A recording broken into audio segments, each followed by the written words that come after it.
Mabon is the autumn equinox. We are now directly between Letha and Yule, the summer solstice and the winter solstice. And this is really where autumn kicks in full force.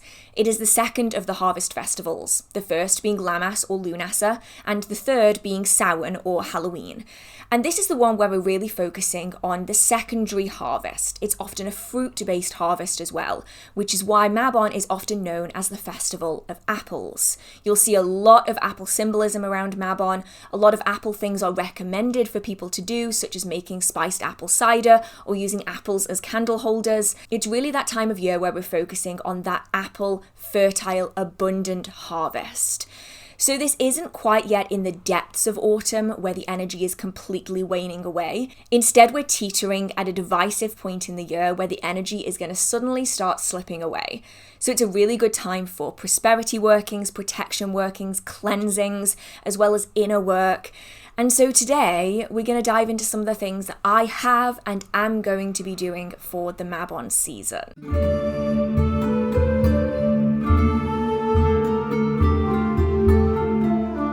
And at Mabon, one of the main things I like doing is experiencing and acknowledging the changing of energy. This is really a turning point in the year. It's a pivot where we're going from summer into full autumn.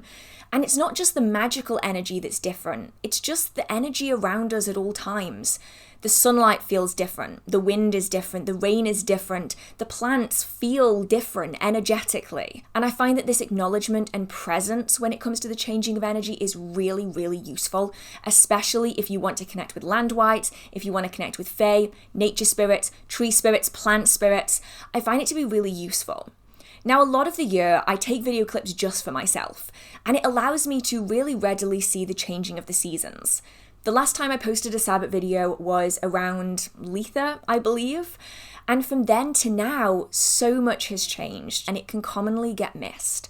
So if you're able to, go outside, into a park, onto a balcony, hug a tree, talk to a plant, have a look at the natural world and feel how it is changing. Because I find that this is really useful when we then want to connect to the natural world's energy in spells and rituals. If we're more aware of where that energy is at any given moment, it makes it far easier to connect with.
So this is Cleo's first trip to a National Trust place. I mean, it's so beautiful, look at that.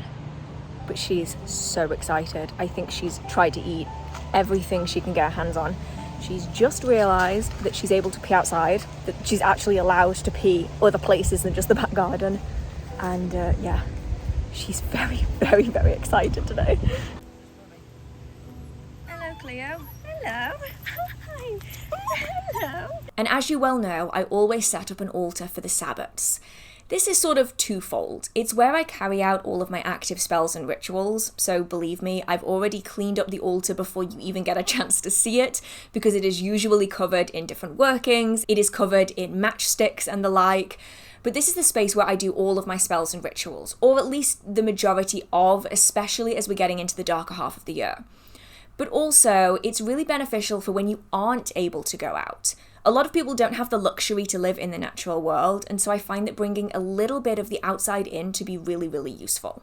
Now, this doesn't have to be a big altar space. It can just be a picture. Maybe you're changing the wallpaper on your laptop or your phone screen. Maybe you are just adding a little bit of an extra colour into your life. Around Mabon, it's all about the golds, the yellows, the oranges, the reds, and the browns. Think really autumnal colours, but also colours that are associated with prosperity and drive. There's still quite a lot of energy at this time of year, and so that's really what we can be focusing in on. So even if you're just changing the colour of your socks or wearing a different colour lipstick, maybe you are painting your nails a fancy colour, or maybe you're going to dye your hair or something. If you want to add in those colours, it can be beneficial to allow us to tune in better with the natural world, even if we aren't able to directly access it, which is especially useful if you are unable to get outside, whether that's for mobility issues or whether that's simply your lifestyle that stops you from being able to get out into nature. It can allow us to bring the outside in. And so my altars typically align with the energy that I'm experiencing outside. But that doesn't necessarily always align with the energy of Mabon in a different place, or the energy of Beltane in a different place. I often find that my altars tend to connect with the energy that I am experiencing in the natural world around me, rather than the general energy, and you can do that too. So if you look outside right now and it's still way, way too hot for you to consider it to be autumn, you can tailor your altar space to match the energy that you are experiencing. Because of course, a lot of the Sabbath celebrations are based off Western Europe. Not everyone has the landscape, the environment, or the temperature of Western Europe, so you're going to have to try and adapt where possible. This, though, is the altar once it's finished. And believe me, this is going to be the neatest the altar will ever be. I will put my workings back on it again that I am actively working on a regular basis, and that is where they will stay. And as the Sabbath goes on, my altar will get messier and messier and messier until I am knocking things onto the floor on a regular basis every time I walk past it, because this is an active working space and I don't want anyone to be deluded into thinking that altars look perfect, because they usually don't. Shrines might look perfect, but working altars usually get a little bit messy, and that's totally cool. And while we're on the subject of the altar space, I will always do a Sabbath tarot reading. Now, I have gotten really hooked on doing tarot in the past. I've spoken about this before. I try to avoid doing regular tarot readings because I know what I'm like, and I have a tendency to rely on them too heavily. And so I only typically do tarot readings around the Sabbath season. So I'm doing my standard tarot reading with my Wheel of the Year tarot deck. I do this every single Sabbath for my patron members. If you would like to see that reading, I will leave the link down in the description box. All tiers get access to it, so that is there for anybody who wants to watch that. But in general, I find that the Sabbats are a great time to be doing readings because it gives us definitive markers in the year so that we have a gap between this Sabbat and the next Sabbat, and we are reading between these 2 points. It just makes it really easy to keep on track of readings. You aren't doing readings too often, and instead you have very definitive timelines where you're saying, I'm reading from this point to this point, and that is what I'm sticking with. And so that's what I really like about doing tarot readings. But it doesn't have to just be tarot. You can do Lenormand, you can do Oracle, you can do runes, you can do automatic writing, whatever it is that you feel particularly drawn to do. Now's a really good time to be doing that. Now, during this time of year, I also like doing a little bit of an autumn cleanse. Now, we've all heard of a spring clean. Spring cleaning also ties in with the idea of energetic cleaning. And so a lot of people will do a spring clean and a spring cleanse at the same time. And I think that's a really, really beneficial thing to do. This is a very pivotal point, as I keep saying. It often gets forgotten because it's not seen as significant as Letha or Yule, but it is really important, especially as we're heading towards Samhain at the end of October, where the veil is very thin. You really want to be cleaning up all of your energetic baggage now so that you aren't dealing with it during that thinning veil period. And so I typically recommend that people do an autumn cleanse as well. So this could be cleaning your house. I know for one, I am going to be cleaning my workshop. I want everything out of it. I'm starting afresh. I cannot cope with it. My brain does not like it in there. It is too messy. So I am properly going to be cleaning that room and doing an entire renovation on that again because the organization system just was not working. Whereas for other people, it might be that they need to clean their garage, or maybe you just need to clean your room. Maybe you should be going through your clothes and seeing what makes you feel good and what doesn't make you feel good anymore. What could maybe be donated to somebody in need who might really get some use out of that would really benefit from it. Whereas if it's with you, it's just going to sit in the back of your wardrobe and never be used. It's not just about physical things though, it's also energetic things. So broomsticks, really popular around Mabon, we can be using besoms and broomsticks to carry out our cleansings. And that's exactly what I'm going to be doing this year. I have a couple of days where Cleo is at the grandparents' house, so I can properly do my cleansings. Now, many of you will know that I don't readily cleanse the house with smoke or anything of the like. I actually can't tell you the last time I did. I don't even think I cleansed when I moved in because I just didn't need to. However, I find that besom cleansings and smoke cleansings do not feel the same. I don't know if anybody else has this same connection with them, but for me, a smoke cleansing, of which I usually use rosemary, if you're curious, I love the smell of rosemary. I think it's got really, really good energy. I grow a lot of it, so that's what I primarily use. It has a very strong cleansing energy. Maybe it's best to describe it as a little stripping. It doesn't necessarily remove everything. Like, you don't feel like you're in like an energetic void, but it feels a little bit more general than a besom cleansing. For me, besom cleansings very much cleanse energy that sits low to the ground. And this might make no sense to anybody else, but I always associate the energy that sits very close to the ground as being very dense, very cloying. It's kind of sticky and unpleasant. It's very heavy. And that heavy energy is only going to be magnified as we get into the darker part of the year. And so I find that doing a besom cleanse to kind of get out all of that heavy, low energy is way more useful to me than doing a full cleanse when I might not and definitely don't need one at that given moment. So I have a couple of broomsticks in my collection that I will use, but the one I'm particularly using for this is just my standard, bog basic, got it from a garden centre broomstick. I am not using anything fancy. Many of you know that I do have a very nice, beautiful rose gold ritual besom, but I'm not using that for this purpose because I just don't think it's that necessary. This allows me to just go around the house. It doesn't matter if I knock into things. I'm a klutz. I'm so clumsy. I will guaranteed walk into everything. It's a problem, right? I am arguably the most accident-prone person in my life. It's ridiculous. And so I tend to use just my bog standard basic garden center besom, and you can do like a physical clean with it too. You can sweep the floor, but for an energetic clean, typically you want the besom or broomstick to be about 2 inches off the ground, so about this far off the ground, and you're going to be sweeping around your house energetically, moving energy from one place to another. Now, anybody who has been here from the very start of my channel, I'm talking like late 2018, will know exactly what I'm about to say. So if you are of that crowd, do let me know down in the comment section. I would love to know. But I always used to describe cleansing and my technique for cleansing as top to bottom, back to front, out the front door. That was the way I've always done it. So you want to be working from the top of a property down to the ground floor. And then you're going to want to be working from the back of a property towards the front. So top to bottom, back to front, out the front door. Now, when I say out the front door, what I'm actually referring to is probably the most used door of the house, which in England is typically going to be the front door.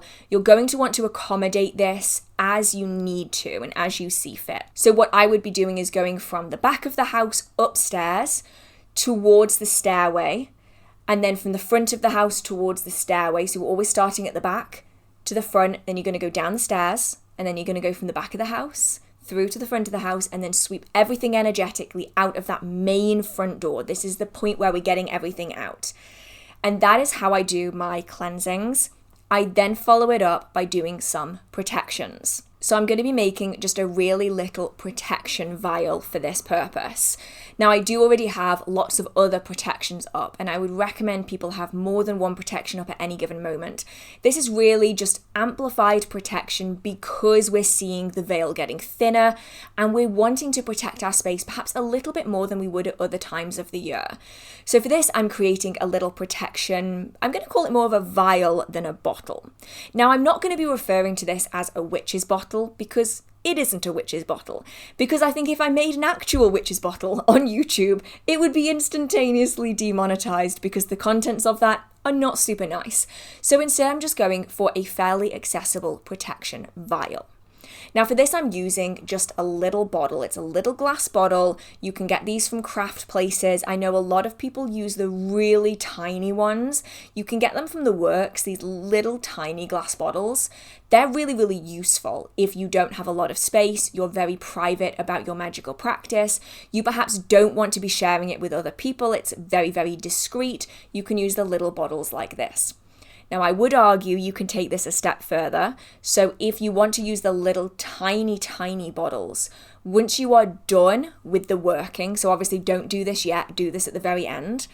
If you glue the cork into the top of the bottle with like a strong craft glue, you then take a little jewelry hook. I'll have to see if I can put a picture of them up on the screen. They're like a pin with a loop on the top. And you push these or screw these into the cork, and then you put a little bit of glue around the edge of it so it can't just pull itself back out again. You can then attach a jump ring onto that and a necklace cord or just a piece of string. And if you tie it, I don't know how to describe this, if you tie it so it's a little bit longer, so this is the necklace cord, it goes round, you overlap it like this, you tie a knot of this end around this bit and this end around this bit, you then have a cord that you can change the length of. So you can have a really long protection necklace or you can have a really short protection necklace depending on how much you pull the side strings out. That's a good way of making it really discreet if you do struggle with discretion in your magical practice and you don't want people finding things. For me though, I'm going to be putting this on my desk. So that's just somewhere where I can have it quite readily. Everybody who comes into my house knows that I'm a practicing witch. And if they don't, where have you been? Have you been in a cave for the last 20 years? Because if you know me, you would know that already. So for me, discretion is not really something that I have to think about that much. So I'm going to be using a vial like this. Now, primarily in this, I'm going to be using black salt. Now, I have a ginormous container of black salt that I have already created. If you would like a video on black salt in the future, I can always do that. You can make black salt yourself. You can also buy it from reputable witches as well, if that's something that you would like to do. I do have my own black salt available on my website. Sorry for the plug. Just thought I had to mention it. We are UK shipping only, so I'm sorry about that, but that is available on there. And this is salt that has been charged with energy. There's charcoal and herbs that have been added to it. It is being energized specifically for the purpose of protection. And that's the majority of what's going in this vial. But not all, because you know me. You know me, you know what I'm like. My two favorite plants for protection are rowan. I love making me some traditional rowan charms, also available on my website. Sorry, I never plug the website. I feel like I probably should today at some point. And also nettle. Nettle is my favoritist plant for protection. I use it in basically all of my protection style workings. I love it. And so I will be adding in some rowan berries, charged. These are dried rowan berries. Do not ever use fresh because they're just going to rot inside the jar. I mean, you could use fresh if the jar was meant to break down things, like if you wanted to like break down boundaries or break down things that are hindering you in your life, if you wanted to break down blockages in your life, then you could always use berries that are fresh that are going to rot, because it kind of symbolizes that like breaking down of things that are holding you back, like breaking down things like blockages that are stopping you. Sorry, tangent, but for the purpose of protection, dried, please. Otherwise, your bottle is going to go rancid really, really quickly. So you're going to want to be using some dried rowan berries and some dried nettle. You can harvest this yourself. It's quite abundant here in the UK, or you can buy it from a reputable source. I typically go to Sons of Asgard. You can get it from wherever you feel most reliable or most comfortable with. And then I charge them with my intention, add them into the vial. If you want general protection, you can just have the vial as is, charge it with your energy, seal it closed, place it where it needs to be placed. If you want protection to be for a specific person or a specific family, so not just the house as a whole and everybody within it, but for specific targeted people, you're going to want to add in some kind of tag lock. This could be a photograph of yourself, this could be your name, your signature, your date of birth, something that gets put into the vial. It could be a piece of your hair, which is typically what I would recommend, simply because, especially if you're only using a vial that's like this big, you're not really going to have that much space to add in much of anything else. So I typically go for that in my little vials, just because it is so much quicker and so much easier than attempting to ram like a photograph into a little tiny glass vial. When you're done, charge it with your energy, seal it up. You can glue it, you can not glue it, depends on how comfortable you feel with the seal. I'm not going to glue mine, mostly because if I knock it over, it's my own damn fault and I probably should have glued the cap on, but it does mean that at a later point I can change it, and then next year I will empty out the contents, thank them for their assistance in what it is that I want to protect. I will then wash the black salt down the drain, because you do not want to be putting salt on the earth, and I will be putting the dried plants in a green waste bin or in a compost bin so that can break down that way. Cleanse the vial, and then you can reuse it again at a later point. And then it's a really good time to start doing all of that inner work, the looking inwards as we head towards the Samhain season. The veil is starting to thin. It's really a great time to be focusing on inner work, working more on ourselves, on our meditation, as well as allowing ourselves to learn more so that we can develop our skills as we head towards Samhain in terms of psychic abilities, spirit work, and ancestor work. And this can take time and this can take practice. And so I would recommend, if these are the kind of things you want to be working on this autumn and winter, I would recommend starting that now. And this can look so different for so many people. When it comes to developing psychic abilities, I found one of the best ways to do that was to acknowledge the world around me. If I saw something strange or something out the corner of my eye, a flash of light, or I heard something a little bit unusual, I would just note it down and acknowledge it. I would say to myself, okay, that was a bit strange. I don't know what it was, but I'm going to pay attention to it. And then when I get home, I have a book that I write everything down in. All of my strange experiences, the weird smells, the weird sights, the weird sounds, anything just a little bit odd, and I date it. And that way I can look back and I can see whether there's any patterns developing, and I can notice if similar time periods, similar days of the week, hours of the day, similar places hold similar experiences for me. If I always go to the same cemetery and I always experience the same thing, then perhaps there's something there that I might want to look into deeper. Or perhaps there's something there that I might want to connect with, or perhaps develop my skills to commune with. Having this kind of system is a little bit like the process of a dream journal. It allows our minds to register that these are experiences that we want to recognize and that we want to remember. And therefore we're more likely to notice when these things happen again. A little bit like with dreams, if we don't tell ourselves that we need to remember our dreams, it's often stuff that just gets pushed to the sidelines because we perceive it as being insignificant. But when you force yourself to remember your dreams, you're then more likely to remember them going forwards because it's something you're actively telling your brain you want to recall. Psychic abilities is a little bit like a muscle, and so starting now is a great way of developing it. But it's not just psychic abilities. You might want to be working with meditation, dream magic. You might want to be doing more divination at this time of year. Especially heading into the darker half of the year, this inner work and psychic development is often really pushed. And if we can build our skills over the darker part of the year, it's then going to help us as we get into the lighter half of the year too. And so we might want to be working on our meditation skills. We might want to be working on our tarot skills, our divination skills in general. And if you are struggling with this, I do want to offer today's sponsor as a potential option for you. If you've been here before, you'll likely have heard of me speak about Aura. Aura is a mindfulness and meditation app. Think of them as the Spotify for meditation. And they have all manner of different guided meditations, sleep sounds, sleep stories, as well as life coaching and therapy that can massively improve our inner lives. Now, there's so much on here, I can't cover all of it in one little section, but many of you know that I really enjoy their guided meditations. I think that they're really, really useful, especially for people that are struggling. If you can find the voice of somebody that you really like, it can massively improve your ability and skills when it comes to meditation, especially if you do struggle with sitting still. But beyond that, I find that the sleep sounds are really useful, not just for sleep, but also for meditations, for trance work, for divination. It allows me background noise without the distraction of lyrics, and I just find it to be really beneficial. When it comes to doing sleep magic, we really need effective sleep. And so I find that the sleep stories can really help set the tone for what it is that I want to do, as well as offer me more ready sleep, which is really beneficial. So if Aura sounds like something you might want to check out, they are offering the first 500 people to click the link in the description box a free trial and 25% off.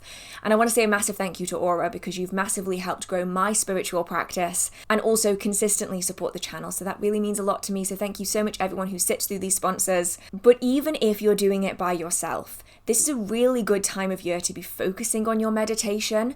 Maybe try 5-10 minutes a day or every other day, whenever you feel best fits your lifestyle. But also if you want to learn tarot or some other form of divination, as the nights start closing in, this is a really good time to be doing it. Maybe you might want to be doing a single card draw in a day. Shuffle your cards, whether that's tarot, oracle, Lenormand, whatever it is that you're working with, and draw a single card. This might be one that comes out to you as you're shuffling the deck. That's how I personally read cards. Or you might want to shuffle a certain number of times. Maybe it's worth looking into numerology to get an idea of the kind of times you might want to shuffle based off a specific intention. 3s, 9s, 13s are all typically popular. When you're ready, you split the deck and you draw a single card and you focus on that card. What does it mean to you on that particular day? Is it something that you want to look into? Is it something you might have already experienced that day? If you're doing your reading in the morning, it might want to be something you need to focus on. But if you're doing a reading at night, you might want to look back across your day and see where it played a part. Was it significant in some aspect of your day or another? Once you've had a look at that card, it's worth really looking at that card. Look up the definition of that card. What does it mean? What does the Moon card mean, or the Chariot, or the Three of Wands, or the Five of Pentacles? Look up the textbook definition, but then look at the artwork. What stands out to you? What aspects call out? Is it a particular color? Is it a particular symbol? Maybe it's a word or a person. Maybe it's just some aspect of the card, north, south, east, west, perhaps a top corner, or perhaps a particular element, like the river or the sky, maybe stands out more than other aspects of that card. Whatever it is that stands out to you, note it down. Just like you would with psychic abilities and dreams, take note of your readings. Look at the things that you want to be focusing on, the things that really drew your eye, the questions that you asked, or just the single card that you drew that day. And then over time, it's going to allow you to build a bigger picture. This is especially useful if you do keep a journal as well, like a daily diary, because then at a later point you can cross-reference the cards that you drew in a single week versus the diary entries that you had in a single week. And from an outside perspective, after the events have taken place, you're likely going to be able to see some patterns and links that connect things together. Mabon is really useful time for doing this. It is the second Harvest Festival, as mentioned, and it allows us to magnify and be productive in the things that we are doing. So at this point in time, we still have a lot of the drive of the end of summer. It's still quite high energy, even though that energy is starting to wane. And so things that you want to get done, like learning to read tarot or runes or oracle cards or whatever it is that you're working with, or starting meditation or starting psychic abilities, now's a really good time to be doing that, because especially as the veil is starting to thin in the lead up to Samhain, which is the next festival happening on October 31st, it's going to give us time to magnify, build up, and improve our abilities before we get to that point. So this is the bit where we have the drive, so then when the veil starts thinning, it's going to become easier to commune with spirits and ancestors. Now, cooking is one thing that is really, really big at Mabon, and I would love to say that I have time to be doing that. I'm going to try and do something for Patreon. I have my eye on a recipe that I really want to do, but anything to do with apples, root vegetables, spices as well are a really common one, so you'll often see people recommending that you make spicy cider. Now, a lot of the recipes that I've seen are American, and so American cider, from what I can tell, is not the same as English cider. English cider is alcoholic. I think that American cider is basically just cloudy apple juice, and then hard cider is alcoholic. I don't know. But you could always do a spiced apple juice. Actually, that looks so nice, and I should have done that. I should do that. That sounds so good. Where you warm apple juice with spices like cinnamon, nutmeg, clove, and ginger, and you create like a warm, spiced apple juice. I'm sure you can also do this with cider as well, if you want something that's alcoholic. For me, I'm just tempted to do this with apple juice. I'm so tempted to do that. Should I go to the shop and buy some apple juice? I really want apple juice now. But you can also make blackberry and apple pie. Blackberry and apple crumble is really, really popular here. It's something that I usually make every single year. Or apple cake. Oh, I need to find my nan's recipe for apple cake. That was so good. But you can also be making soups. It's that time of year where we're getting into soup season. And so the one that I really wanted to do was parsnip and apple soup because I've had it before, this recipe, and it is incredible. So I'm going to see if I can do that for Patreon maybe if I have time. But if I don't, I'm really sorry. This year has kind of sprung itself upon me and I'm perpetually behind schedule. You know how it is with me now. I am perpetually late to everything. And along that same vein, it's also a really good time to be getting into our books again. During the summer season, we don't necessarily want to read that much. I mean, the most reading I did this summer was when I got ill at like the end of May or something. And I basically spent the entire week lying outside in the sunshine with a book because I felt so bad. I couldn't stop sneezing. I couldn't stop coughing. My nose was just pouring. And so I'm like, you know what? If I can't do anything else, I'm just going to lie in the sun with a book and I'm just going to read. That's the most reading that I have done this whole summer. And so I really, really wanted to get back into reading again. And I find that this time of year is a great time to be doing that. We can cuddle up on the sofa with a hot apple juice. Now I really, really want hot apple juice. Should I go and make hot apple juice? I'm so tempted. We can stick the heater on or the fire if you're fancy enough to have a fire. I am not, so I have a digital, like electric fake fire heater thing. You know what? I can't knock it. It's really good. It's really, really nice. And curl up with a blanket and a good book. And so I've been working my way through my to be read piles. If you haven't seen that video or those videos, because it's going to be a series, I'll leave them linked up here. But I, of course, did go out and get a few books. I was really excited about these books so that I can read them during this time of year. And yes, I did risk car sickness solely to read the introduction to one of the books because I get really, really bad car sickness. But you know what? I fought through it because I was desperate to start this book. Now, a few haven't arrived yet. One that I did order was the Kitchen Magic book by Laura May. At least I think that's who it's by. I'm really sorry if it's not. I mentioned it in my most recent book releases video. It was the Kitchen Magic book in that video. I couldn't resist, so I got that. It's on its way. It's arriving today as I'm filming this, so I'm very excited to give that one a read. This is the stuff I usually cut out of my videos, but you know what? We're just gonna go with it today. And then I got 2 other books from a National Trust place. So that's what we're gonna be looking at now. Here are the 2 books. Did I put them specifically here because I was so excited about them and wanted to be able to reach them readily? Yes, I did. So the first one is actually the one that you saw me reading in the car. It is this one. This is Britain's Folklore Year, a seasonal journey through our customs, celebrations and rituals by Mark Norman. If you watched my video about my book releases video, wait, that didn't make any sense. If you watched my most recent book releases video, you will have seen me desperate to get hold of this book. I was so excited about it. I had the chance to meet Mark Norman at one of my recent shows that I attended. And I just absolutely adore his writing style. So good. And so when I saw that this was being released, I had to get it. So, season by season, explore the colourful events, customs and rituals of Britain's folklore and discover where you can experience many of them today. Mark Norman, curator of the Folklore Library and Archive, traces how this nation's rich folklore connects us with nature and our history. He reveals the origins of some of our best-known customs, such as April Fool's Day, maypole dancing and wassailing. And he introduces us to many lesser-known ones, such as beating the buns, sanding the streets, and bombing the thorn. There are entertaining and sometimes perilous sporting traditions too, from worm charming to wife carrying, from nettle eating to cheese chasing. The book is studded with traditional spells and charms and has original liner-cut illustrations throughout, making it both a beautiful and useful guide to this fascinating subject. Okay, I already read like a quarter of it yesterday. Not even joking.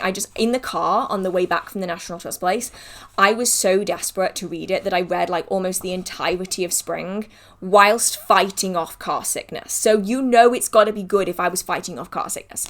So far, really enjoying it. I'll show you like a little bit of the inside so you've got an idea of kind of the style of it. So we have like little illustrations of like maypoles dotted throughout.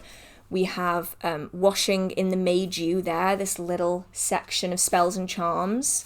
We have other spring fairs and festivals with some more illustrations there. It's broken down into different seasons, so it starts with spring and it goes through to winter. I would say if you want a book that goes like super duper hyper in depth on any given celebration, tradition, then this probably isn't going to be for you. But so far, I think if you just want to have a look through and see the really fascinating things that you maybe didn't even realize were still taking place in England, then this one looks really, really interesting. Obviously, I will give you a full review when I have finished it. But for right now, this is my current read and I am really, really enjoying it. The other one, I've managed to trap my hair in it. This is the problem with long hair. The other one that I got, well, actually, no, I lie. My mum got this for me, so thank you very much, mum, because you did not have to get this. I was happy to get this, but no, my mum, I mentioned it to my mum and she was like, I'm going to get you that. I'm like, okay, thank you. Is this one. This is The Witch's Forest. If you've been on my channel for a while, you will know I have another. I can't be bothered to reach it. I'm going to be really honest, guys. I can't be bothered to reach that. It's up there on that shelf there, hidden behind a bunch of other books. This is one of the Kew Gardens books on this topic, and I think this is really interesting. So the one I have at the minute is called The Witch's Garden. I'm not sure if you can see, it's this one here. But they have this one as well, which also looks really, really good. I just don't have it yet. So these are the Royal Botanic Gardens Kew Witch's Forest Trees in Magic, Folklore and Traditional Remedies by Sandra Lawrence. It looks like this. The back looks like this. It's beautiful. It's beautiful. Look at that. It's so pretty. And inside are loads of illustrations, beautiful, beautiful paintings. Like it's... Oh, look, it's the Green Children of Woolpit. If you want to know about this story, I have done a podcast episode about it. I will leave it linked in the description box and I'll link it like up here if you want me to tell you the story of the Green Children of Woolpit, because this picture I actually used as the cover image for that podcast episode. So inside are loads of little illustrations. I didn't even tell you what it was about. I got so excited. The Witch's Forest features over 50 of the world's most majestic and mystical trees, from birch broomsticks and the sacred olive to alder doorways and the tree of life. This captivating study of woodland delves into the mystical uses and magical history of nature's most notable species. Legends, superstitions, and secrets of these magnificent giants are revealed, alongside striking images and beautiful illustrations sourced from the archive at the Royal Botanic Gardens, Kew. You know I love trees, so I might have complained about being hit by an acorn earlier. It wasn't just me though. It wasn't just me. Cleo also got hit by an acorn, and my dad said he got hit by a twig. Well, I think he might have exaggerated and called it a branch, but I saw it happen and it was definitely a twig. But I really do love trees. I love working with them. I love connecting with them. And so this covers like so many aspects of it that I don't focus in on. Oh, look, Equinox. Haha. Because I mostly focus on trees in the British Isles, and I think this might go further afield. Look, it's a horse chestnut. Every time I mention conker, nobody knows what I'm talking about. A conker is the nut of the horse chestnut. It's just we call them conker trees because they make conkers, and these are conkers. Anyway, I'm going off on a tangent. This one looks really, really interesting. I'm adding it into my collection. I'm planning on getting a few new bookcases. I have plans for the workshop. Plans. And so now I feel less guilty about getting new books because I will eventually have somewhere to put them. Should I probably get the bookcases first before I start getting new books? Yeah, honestly, probably. But where would the fun be in... Where would the fun be in that? And then to finish things off, I am just going to be doing some super simple prosperity style workings. I don't tend to go overly fancy at the moment, mostly because I have limited time. I have to be working around Cleo, and I also don't like burning incense around her or anything like that, so I'm quite limited in what I'm carrying out at the moment because she is so small. So I'm just going to be using a really simple green candle. For any style working, you just adapt the colour of candle that you're going to be using to your intention. It doesn't just have to be restricted to prosperity style workings. I'm going to be using a green candle, and I'm going to be either carving my intention down the side side. Or if you want general prosperity or general energy that surrounds a singular person, you can carve their name and their date of birth down the side of that candle, and then the energy is linked to the person rather than the space that the candle is being burned in or a specific goal. So you could just burn a prosperity candle in an environment like an office or a business for prosperity. If you would like to, say, get a new car or to move house, you might want to be writing that down in the most concise, efficient way to close any loopholes on that candle before you burn it. Or if you want that energy to be aimed towards a specific person, yourself, your partner, your mother, your child, whatever, write their full name, date of birth, and ideally have some kind of tag lock that represents them in that working to target them that way. And then I'm going to be dressing it with some oil, some apple oil specifically. This is oil that I got from Sons of Asgard that I have diluted down further because I didn't need it to be that strong. So I've diluted it down into a base oil. That's why it's in this strange, messy looking little bottle.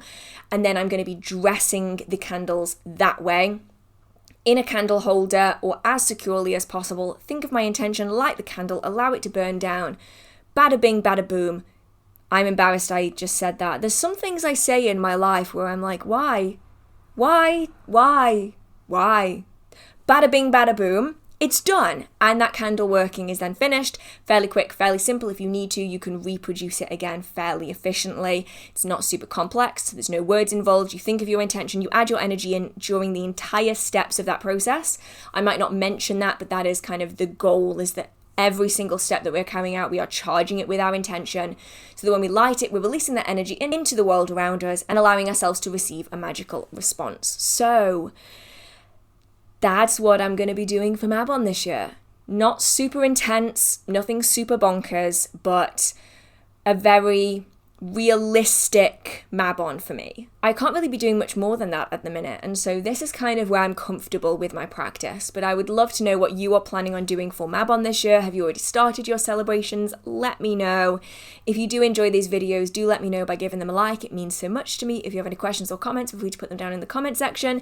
If you got to the end of this video, if you could leave some leaves in the comment section, I'm going to try to heart as many of them as I can. And I try to post magical content every single week, so if you do enjoy the content here, feel free to subscribe and join in on the fun.